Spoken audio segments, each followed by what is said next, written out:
Planter warts white skin disorder সম্পূর্ণরূপে একটা স্কিনের একটা রোগ। এটা হিউম্যান পেপিলোমা ভাইরাস দিয়া হয়ে থাকে, কিন্তু অনেকের ধারণা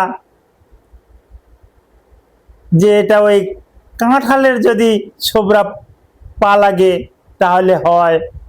অনেকে বলে এটা কুরবানির গরুর যে রক্ত আছে, রক্ত যদি পায়ে লাগানো হয়, ওই রক্তের উপর দিয়ে যদি একটু হাঁটাচলা করা যায় তাহলে এই প্লান্টার ওটস এটা ভালো হয়ে যায়। গ্রাম্য ভাষায় অনেকে হাড় কাটা, হাড় কুটা বিভিন্ন রকমের নামে এটা ডেকে থাকেন, কিন্তু এটা সম্পূর্ণরূপে একটা ভুল ধারণা। এটা প্লান্টার ওটস, এটা হিউম্যান পেপিলোমা ভাইরাস দিয়ে হয়ে থাকে।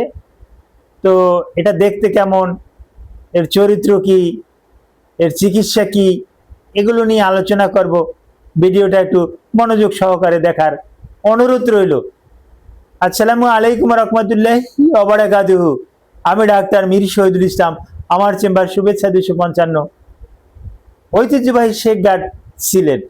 যে কোনো একটা সার্চ ইঞ্জিনে ডাক্তার মীর শহীদুল ইসলাম কথাটি লিখে সার্চ দিলে আপনি আমার সম্পর্কে যাবতীয় তথ্যাদি পেয়ে যাবেন। দর্শক শ্রোতা, আলোচনা করব প্লান্টার্স ওটস নিয়ে। এই প্লান্টার ওটস সম্পূর্ণরূপে একটা হিউম্যান পেপিলোমা ভাইরাস দিয়ে হয় এবং পায়ের নিচে হয়। এটা কোথায় কোথায় বেশি হয় বা কি পায়ে হয়, কি কারণে, কোত্থেকে এটা সংক্রমিত হয়? এটা পায়ের চামড়ার নিচ দিয়ে হিউম্যান পেপিলোমা ভাইরাস ঢুকে যায়। কোন কোন জায়গাতে বেশি থাকে? গণ শৌচাগার, যেখানে লোকজন বেশি পায়খানা পেশাবে যায়, ওখানে যদি আপনি খালি পায়ে যান, ওখান থেকে কিন্তু ছড়াতে পারে। সুইমিং পুলে যদি আপনি যান, খালি পায়ে হাঁটাহাঁটি করেন, তাহলে কিন্তু সুইমিং পুলে তো সাধারণত খালি পায়ে হাঁটাহাঁটি করে এবং ওখান থেকেই এই রোগটা বেশি বেশি ছড়িয়ে পড়ে। দেখতে কেমন? ছোট ছোট আঁচিল, তিলের মতন পায়ের নিচে, কালো কালো দাগ, অনেক সময় এটা বড় হয়ে যায়, শক্ত শক্ত হয়ে যায়, হাঁটাচলা করতে ব্যথা হয়, হাঁটাচলা করতে পারে না, যেখানে ভালো সেখান দিয়ে ভর দিয়ে হাঁটার চেষ্টা করে। অনেকের এত জটিল যে স্কার্স লাঠি দিয়েছে চলাচল করে।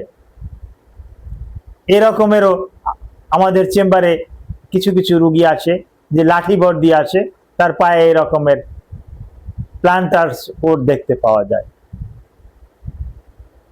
এটা চুলকাবে, খাওয়াবে, তবে আপনি ওই শুজ, পিন এগুলো দিয়ে গুতাগুতি করবেন না, ওখান থেকে রক্ত বাহির করবেন না, তাহলে উপকারের চেয়ে অপকার বেশি হবে।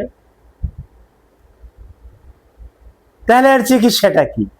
হ্যাঁ, এর চিকিৎসা আছে।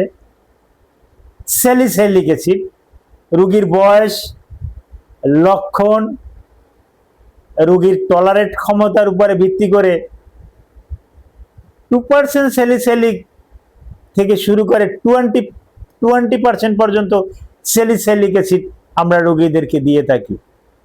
কিন্তু আপনি স্বেচ্ছায় স্যালিসাইলিক অ্যাসিড ব্যবহার করবেন না।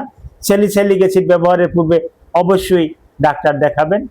আর একটা চিকিৎসা আছে, তরল নাইট্রিক অ্যাসিডের মাধ্যমেও কিন্তু এটা দমিয়ে রাখা যায়। লেজার সার্জারির মাধ্যমেও এটা কিন্তু ভ্যানিশ করা যায়। তো সর্বোপরি কথা হলো, আপনি একজন ডার্মাটোলজিস্টের কাছে যাবেন, ডার্মাটোলজিস্ট আপনাকে চিকিৎসা দিবে। Thank you all.